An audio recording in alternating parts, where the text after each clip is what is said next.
When you look at some of the players that they brought in an elite athlete who is still probably not learning to play the tight end position, but has some upside in Trey Jackson from Texas Tech. They brought in Theo Mellon-Orstrom from Texas A&M. They brought in Florida State transfer Randy Pittman. Talk about some inside knowledge that could help SMU going into week one there. Those guys that came in from the transfer portal, all serve various different roles. But the two that are expected to make the biggest impact, Theo Mellon-Orstrom and Randy Pittman. Yeah, I think the tight end is such a unique position, and obviously, run and pass related. You got to be really smart to play tight end. What I think SMU needs is not even just, hey, let's take the top off the defense. I think Kevin could benefit just from a check down bailout tight end in the passing game, and then having them be a serviceable run blocker as well. So I want to start with Randy Pittman here, the Florida State transfer, like you said, 6'2", 240. He spent some time at UCF as well. But look, this guy is super gifted. I mean, in high school, he played quarterback, he played wide receiver, he ran the football, he played fullback. I mean, kind of did it all. And when he came to SMU, it was cool to see how SMU utilized his talents. I mean, they would split him out. They'd keep him in the box. They'd put him at the F, where you can really see this guy kind of just taking on that one-of-one role where he kind of is just able to do it all. I talked a little bit about Stone. It was cool to see Stone catch pass in the Holiday Bowl. But most of the time when Stone was coming in the game, you knew it was a run. That's just how the defense prepped it, and he did such a good job at winning his one-on-ones that it really didn't matter. So I think it's nice to have a guy like Randy Pittman who, yes, can do all of those things, but also he can get out and catch the ball a little bit. And then let's talk about Texas A&M transfer, redshirt senior Theo Mellon-Orstrom, 6'6", 257. He's really that true Y tight end, that hand in the dirt, that traditional like Gronk body style, and played a ton of ball, including SEC ball. 12 games in 23, 13 games and 4 starts in 24, and then played another 13 games last year in 25. So brings a lot of veteran experience to the room, and frankly, he's going to just be the biggest target out there in the passing game, which, he might not have the take the top off the defense speed, but just being able to split these safeties as college football safeties get a little bit shorter, he's got a little bit more of that range. I think it could be one of these where, hey, we're running some sails or corner routes, and, he's getting those deep posts over the middle of the field where Kevin's going to throw it up and he's just going to be able to go up and get it. Finally, Texas Tech transfer redshirt sophomore Trey Jackson out of South Oak Cliff, originally 6'5", 240. Look, played in all 14 games for Texas Tech last year on that, amazing run that they were able to go on. And just another really good athlete. He was a high jumper. He was a triple jumper in high school. And this is one that I'm not really sure where they're going to fit him in. I think he probably falls more into the category of Randy Pittman. They're going to do a little bit of everything with him. They'll split him out. They'll put his hand in the dirt. SMU is going to have a really good position where they're going to be able to run 12 and 13 personnel and feel good about it. We said this last year in our episode when we were getting ready to preview the tight ends. What I think we miscalculated on was RJ Maryland. And love RJ. I'm glad that he's getting an opportunity still in the NFL. But unfortunately, he just was never himself after that injury. He was really on one leg during training camp. He still had a little bit of a gait to him at that practice at the Star that we went to. And so that was one that was disappointing, and it really kind of chopped the legs off the tight end as far as being able to make that big impact that they were. Matthew Hibner was still able to go out and have a great year. Really happy for him, being able to get drafted and accomplish a childhood dream. Just was one of those deals where I think we leaned really heavily on make or break of the offense is going to be the tight ends in 2025. And it just really wasn't that case during the season last year, Billy. I think as we saw Matthew Hibner emerge in 2024, we kind of figured this group was going to be pretty good in 2025 with both these guys back. But they're just, looking back, like RJ probably coulda, shoulda, woulda just redshirted. That was pretty risky, but also he was good enough to get out onto the field, and you did see the flashes at times. But gosh, I don't know. Hindsight's always 20/20.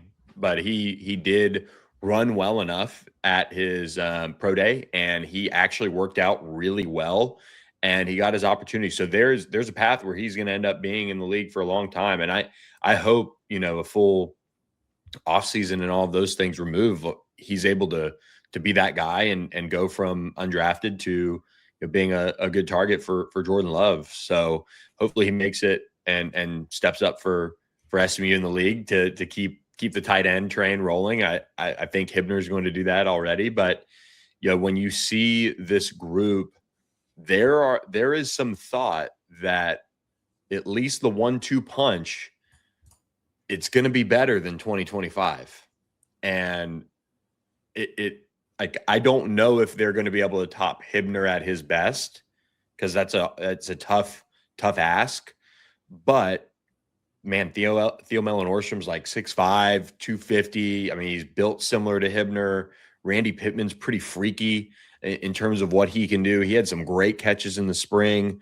So, and I'm not the only person saying that. And there's a lot of people in the building that think that that 1-2 punch is going to be that good for SMU's offense. Kevin Jennings has built a strong relationship with both those guys. He's got Trip Reardon back, who's played a bunch of ball for SMU. He knows the system, knows where to be, knows all those things. And then you have Trey Jackson, who Kevin also has a good relationship with. Won a state championship together and really helped him put his college career on the map. Winning that game and doing the things he did down the stretch. So there's a bunch of pieces to this puzzle. Can you get more out of some of the depth pieces to just kind of help make sure that there isn't that total load on Theo Mellon-Orstrom and Randy Pittman? But if you're looking to kind of placing bets as we're getting to fall camp, Theo Mellon-Orstrom, Randy Pittman, the chances that they are that 1-2 punch that over the last 2024 and 2025 that we were kind of hoping that we would see for an entire year at a time, there's some hope that it's going to be there. And now you look ahead and you can get Randy Pittman back for 2027 as well, which is a fun thing to think about. But Theo Mellon-Orstrom is somebody that I talked to a couple people at A&M, and they told me that and I've said this before on the pod, he made their offensive kind of identity go. He didn't get as many looks in the passing game as he probably should have. They had another really well thought of tight end, but he loves football, loves being in the weight room, throwing around weight, working on his speed, doing all those things. I mean, he's pretty, it's pretty crazy. He's his path from Sweden to America and how he's taking advantage of it. I think he's an X factor for all the reasons that you said. But I think a piece that we're missing is when you look at him and Kevin's social media, they're already going on vacation together. I'm glad you picked up on that. I mean, look, I want to go to Miami too. And let's go. Where's my invite? But looking at their Orange Bowl will be fun. No doubt. Looking at their chemistry already, that's what excites me. I mean, Theo Mellon-Orstrom is one of those guys, and my probably way too early prediction, I think if he stays healthy and if he lives up to his potential, I think he's a day 2 draft pick. I just think there's not many guys built like him with the athleticism that he has. And also, again, going to throw my favorite word out there, guy can be a dirtbag in the run game. So I love it, man. And I think NFL teams will do the same. I just think he is going to be such that unique puzzle piece for SMU that defenses aren't going to see every week. You're not going to see a guy with that size and stature and run blocking ability, and for him to be able to get out in the passing game to just make a big difference. You saw the X factor of Broussard Smith in 2024. I don't think SMU had that one guy that when he was in the ballgame made that big of a difference in 2025. And I think that could be Theo Mellon-Orstrom this year. Yeah, I could see it. I could see it. It's they played in big time atmospheres. They've played in big time games. They've got experience. Randy Pittman, another thing that I think should be relatively easy for him is this offensive scheme.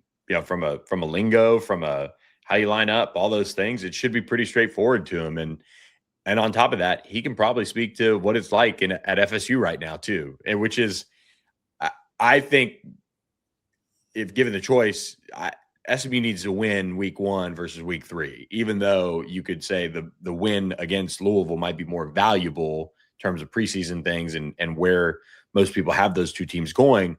But if SMU can get by FSU week 1, I think they're going to be poised to kind of take care of business the rest of the month.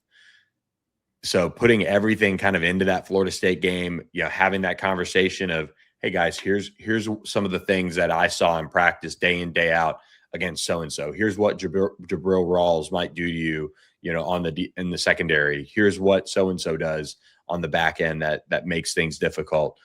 Because they're going into that year 2 of the Tony White defense, and that's a group that will have athletes, will have guys that can match up. I think it's super valuable to have Randy Pittman on the team just from that perspective of alone to offer that up. So I'm a big fan of this tight end room.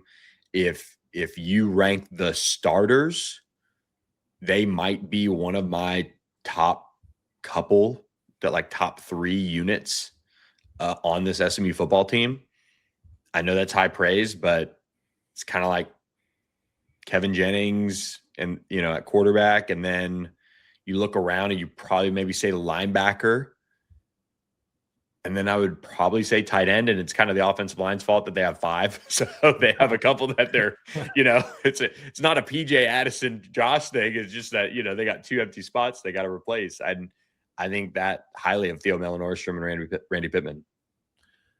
Yeah, it's going to be really fun. I mean, if they can both, be that 1A, 1B, I'm cool. Even if it is that one of them emerge and then the other is kind of just that complement, I'm good with that too. I just, you look at the history of SMU's tight ends, at least in the last 6 years, their really good offenses have kind of run through that tight end spot.